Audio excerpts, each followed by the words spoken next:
สบายดีพ่อหมอเอ้ยเฮ็ดหยังอยู่สบายดีพ่อเอ้ยเฮ็ดหยังอยู่เนี่ยนี่พันยาบ่พอพันยายาพอหลายเนาะพี่มาเบิ่งยาพอมึงพอมียาประเภทใดแน่นี่ยาพอหลายเนาะพอเนาะ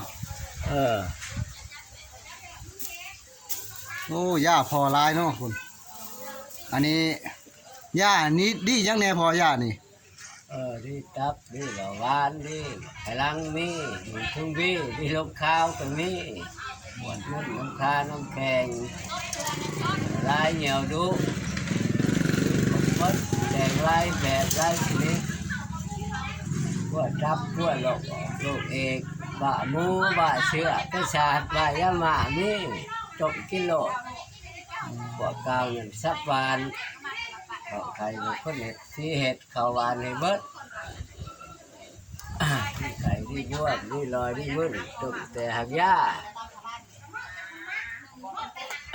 อันนั้นพอเคยปินปัวคนช่วงเช้ามาหลายคนนะพอเนาะโอ้ลายตัวโรคตัวเทแล้วพอชวันเวียกจันทร์เขาหมวนรัตพื้นใช่ก้องจะไปซักเขาเป็นมาหาเบิดชวันเวียกจันทร์ถึงแล้วมาหาเรานี่คนบอมอาจารย์สบายดีเนาะเบาเนาะบ่าว FC บ่าวบ่ค่ำกับผมยังร้ายเนาะสิมาร่มน้ำพอหมออยู่จุดที่บ้านผมคงสิโลแกนกะละวันพอพอหมอคนนี้เนาะเป็นพอหมอที่เคยได้5ญาติจริงๆเนี่ยได้5ญาติที่ป่วยเราทั้งในพวกคนที่เป็นอัมพฤกษ์อัมพาตคนที่เป็นตั้งทรงเป็นเบาหวานเก็บอยู่ในท้องน้อยเก็บจองหน้าจองหลังพี่น้องผู้ใดเนาะผัวนอนบ่ปกติพี่น้องกินยาตัวนี้ถือว่าได้นอนนับปกติเด้อพี่น้องนี่พอหมอคนนี้เคยเป็นปัวเธอเป็นเบาหวานเพิ่นก็ปัวเศร้าได้พี่น้องเนาะจานฉะนั้นเลยยังอันนั้นพออย่าพา FC ถึงอันนั้นพี่น้องให้บ่ฮอดแต่จะพาถึง FC พี่น้องเฮามีหยังย่าสิย่านี่เด้อพี่น้องเด้อจะพาถึงพี่น้อง FC เฮาบ่ว่าทั้งภายในและต่างประเทศแต่ย่าชนิดนี้กินได้ทุกประเภทเนาะแต่ว่าเรื่องหมอคนนี้ป่วนถ้าว่าผู้ใดจะขิงคือกันมันจะเศร้าย่างคือกันเนาะพอหมอคนนี้นี่อันนี้สิมารีวิวยาแล้วพี่น้องหลายคนก็สิเห็นเนาะคือแกเรียกย่างไฟมันนี่บ่ยาเรา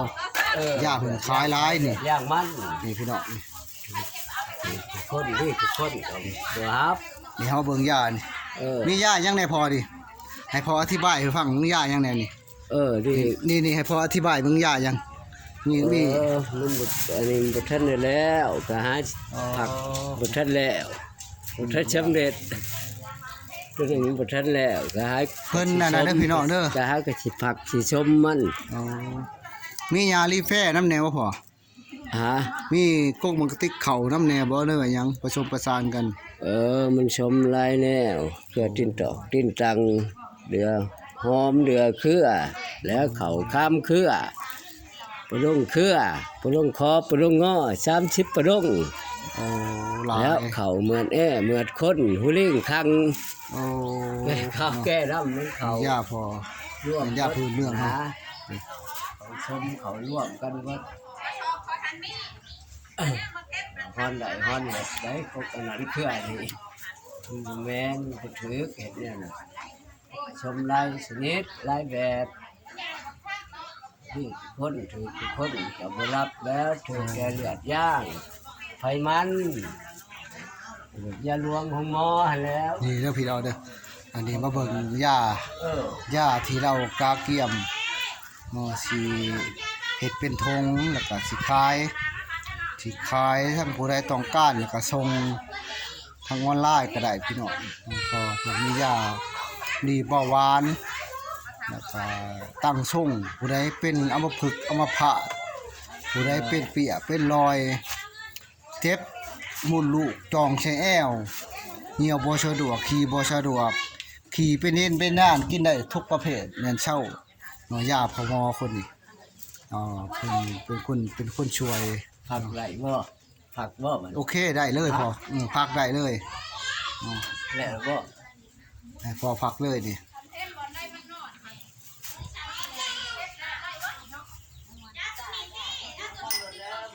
ฉันและพากถึง FC บ่ว่าทั้งภายในต่างประเทศแล้วก็ผู้ใดสนใจพี่น้องนอกจากได้ยาพอบ้านนี่ระยะพอบ้านนี่พี่น้อง เนาะ นี่ยา ถือมันคู่คนยาดี ติดตัง ยาเพื่อยังก็ ติดตัง เพื่อติดตังแล้วก็เพื่อยังก็ เพื่อติดตัง เพื่อที่พวนแน่เนาะ เออ เอามาพันผสมผสานกันเนาะ ติดตัง มีหลายประเภท เอากันไรแน่แล้ว ตัวนี้เครือยังก่อนนี่เครือยาดี